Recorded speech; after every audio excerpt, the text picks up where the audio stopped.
So, if you're interested specifically in Indiana First, for example, you would be able to look at our website, fill out, contact us, and you'd be able to get involved with a local robotics team in a mentoring aspect, where you could take whatever you've learned professionally and give that back to students, while also networking with professionals when you come to events. If you don't have time to mentor a team in free time, there's also event volunteers that are needed, where you actually get to see the robotics competition up close, do some field reset, get a really nice workout this year, because we had some very intensive field reset, which we can show you at our competition field a little later. But that's an example of how you can develop our program. Otherwise, the power of Eventbrite, where you just Google for certain terms you're interested in, like women in technology, there are conferences that pop up, meetings that pop up, just Googling in general, things that are in the Indianapolis area that you can get involved with, and then going to those events and networking, and finding out, hey, I went to this conference with Cisco, encouraging women to get involved with technology. Well, where else do they have conferences? Oh, at Ball State. I can't go to that one, but that sounds really interesting, and I can remember that for the future. So that was kind of, what was your second question? My second question is, Wait, oh, sorry. All right. Great. Also, you would be amazed with the people that you know who can get you access. So even if it's touring facilities or job shadowing or just what did you do, how did you get your job? I never realized how many engineers I knew until I became an engineer. Right, your family reunions, people don't talk about their jobs, they talk about family. And you don't realize who's involved in it until one of my aunts is, she designs metal, like packaging for medical devices, so. Right. And at these events, specifically for Indiana First, there is a huge diverse group of people who work there. And simply talking to everybody you can at Indiana First Robotics Competition or outreach event, you never know who you're going to meet. You're going to find people who are the presidents of companies like robotics companies, or even companies like lawnmower companies, robotic lawnmower companies. But true story. But simply just talking to everybody you can and basically asking them why they're there. And you might find that they just showed up because they believe in the mission first, and they don't have students on teams. They just they want to be there. And my other question is, I'm actually from out of state, and I actually just graduated from college. And this panel was really interesting for me because I thought it was going to be like working hobbies, 2 careers type of thing. So this was very different for me. But it was actually kind of eye-opening because I feel like I showed a lot of markers that you guys did when you were younger. But I kind of went in a different direction. I had always been like into contraptions and making things since I was younger. And it kind of got pushed by my family toward like an arts aspect. So I ended up actually going to art school, which I just graduated from. And, but it wasn't until like maybe I was like a super senior, so I was there for 5 years, but it was like my junior year, I finally took like a 3D design class. And I realized, and I had realized before then that I'm really passionate about fine details, designing, making things that work, and with the inner workings of everything and breaking things down. But at that point, it was kind of like too late to go into engineering after like 3 years. Never too late. It's never too late, but I'm too poor. But that was kind of what I'm wondering is, now that I have an art degree, I was in jewelry and metalwork, is there still a chance I could get my foot in the door into like an engineering aspect and getting like an apprenticeship or, learning those type of things and giving those skills? So in high school, I was exactly where you were. So when I graduated high school, I applied to both art schools and engineering schools, and I got into both. So basically, it's like, I have to kind of choose what I want to do. So I chose opposite path, and I chose an engineering school, and I actually really didn't like it. So I went back to the industrial design, which I think, based on what you're saying, you'd probably be interested in.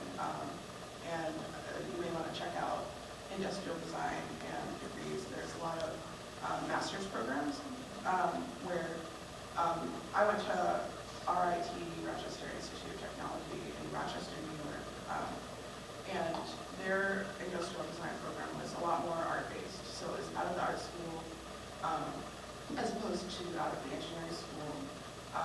But the program is very rougher, but it really takes that combination between art and engineering, and if you're interested in making things that work, or technical things like that, I have it. Well, I think we can definitely talk more. Yeah. But are there any other questions? Yes. What would each of you consider to be your biggest breakthrough from when you decided you wanted to do something to now? What was your biggest success, the thing you're proudest of? Probably the first time that the robot I spoke of earlier that I designed in high school, probably the first time I scored its first game piece, is where I went, holy crap, this thing I just spent the last 4 weeks designing worked.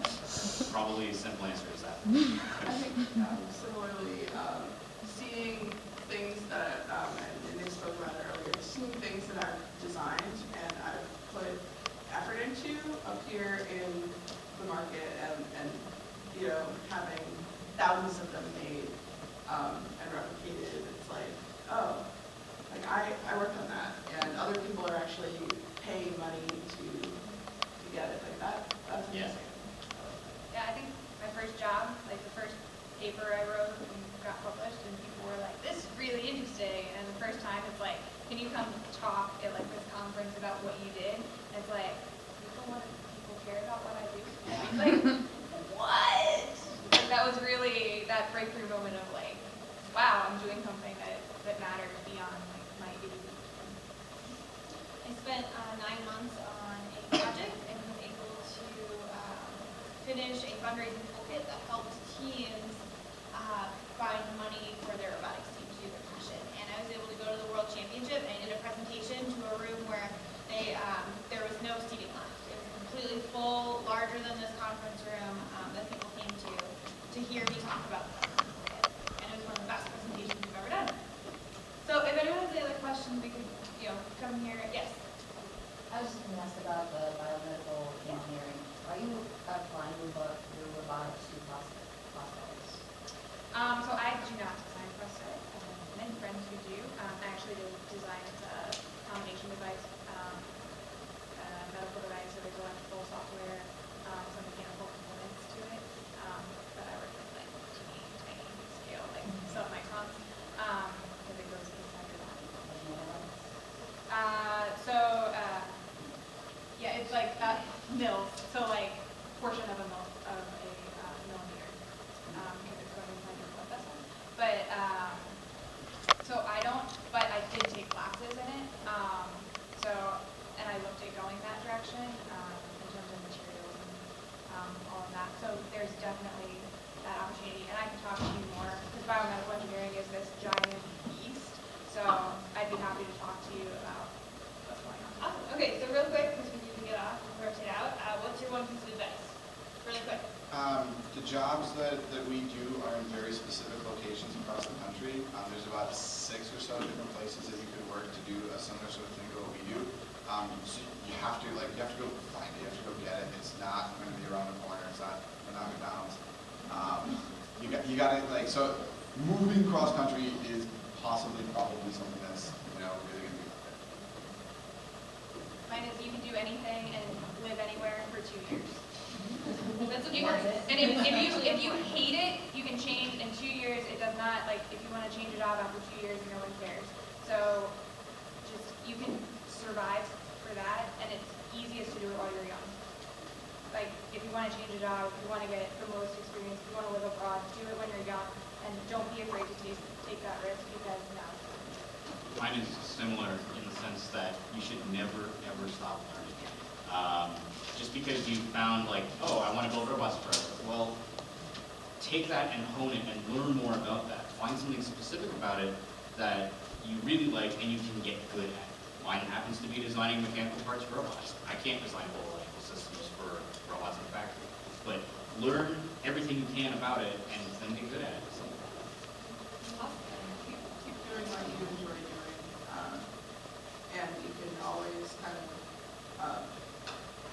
work towards making whatever that thing you like doing into your career. It's not too late. doing what you like to do. Awesome. So we will be taking questions outside the doors.